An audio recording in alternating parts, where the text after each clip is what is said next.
CPM-ന്റെ 24ാമത് party കോൺഗ്രസിന് കൊടിയേറിനി മണിക്കൂറുകൾ മാത്രമാണുള്ളത്. കേന്ദ്ര കമ്മിറ്റി അംഗമായിട്ടുള്ള മുൻ മന്ത്രി കൂടിയായിട്ടുള്ള TM തോമസ് ഐസക് സാറേ, ഇപ്പം കേരളത്തിൽ മാത്രമാണ് പാർട്ടിയുടെ ഒരു പ്രവർത്തനം ഉള്ളത്, അല്ലെങ്കിൽ ഒരു സർക്കാരുള്ളത്. അത് മറ്റുള്ള സ്ഥലങ്ങളിലേക്ക് വ്യാപിപ്പിക്കാൻ വേണ്ടിയുള്ള ഏതൊക്കെ ചർച്ചകളായിരിക്കും നമുക്കുണ്ടാവുക? നിശ്ചയമായിട്ടും CPM 1964 രൂപീകൃതമായതിനു ശേഷം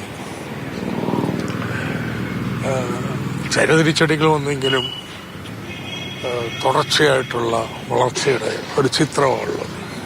എന്നാൽ 2014 ശേഷം അനുക്രമമായിട്ട് CPM-ന്റെ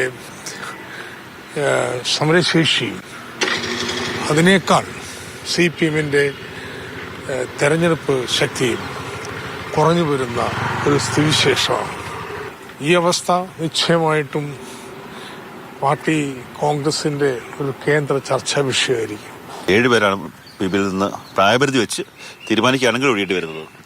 CPM-ലും ഇതിനു മുമ്പും തലമുറ മാറ്റം ഉണ്ടായിട്ടുണ്ട്. CPM-ന്റെ വളർച്ചയുടെ കാലത്ത് അതിന് ഇന്ത്യൻ രാഷ്ട്രീയത്തിലെ ഏറ്റവും പ്രഗത്ഭമതികളായ നേതാക്കന്മാരുടെ നിര EMS, BTR, ബാസുപതി, സുന്ദരയ്യ തുടങ്ങിയിട്ടുള്ള വലിയൊരു നിരയുണ്ടായിരുന്നു. 90കളുടെ ആദ്യം ആ നിര മാറി പുതിയ യുവാക്കളുടെ നിര വന്നു. ഇന്നിപ്പോൾ അന്ന് നേതൃസ്ഥാനത്ത് എത്തിയവരിൽ നല്ലൊരു പങ്ക് ഇത്തവണ മാറുകയാണ്. കൂടുതൽ വനിതകളെ ഉൾപ്പെടുത്തുക എന്നുള്ളത് റിപ്പോർട്ടിലടക്കമുള്ള കാര്യമാണല്ലോ.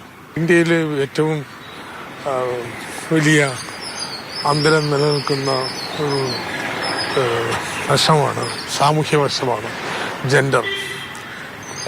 പുരുഷന്മാരെ ഉപേക്ഷിച്ച് സ്ത്രീകൾ പിന്നിൽ നിൽക്കുന്നത് അവരുടെ കഴിവുകൊണ്ട് മാത്രമല്ല, സമൂഹത്തിൽ നിലനിൽക്കുന്ന പുരുഷ മേധാവിത്വ ആശയങ്ങൾ കൊണ്ടുകൂടിയാണ്. അത് പാർട്ടിയെ സ്വാധീനിക്കും. അപ്പം അതിനെതിരെ ജാഗ്രത വേണം. സ്ത്രീകളെ ബോധപൂർവം നേതൃത്വത്തിലേക്ക് കൊണ്ടുവരണം എന്നുള്ളൊരു കാഴ്ചപ്പാട് വെച്ചിട്ടുണ്ട്. വേണ്ടത്ര പുരോഗതി ഉണ്ടായിട്ടില്ല.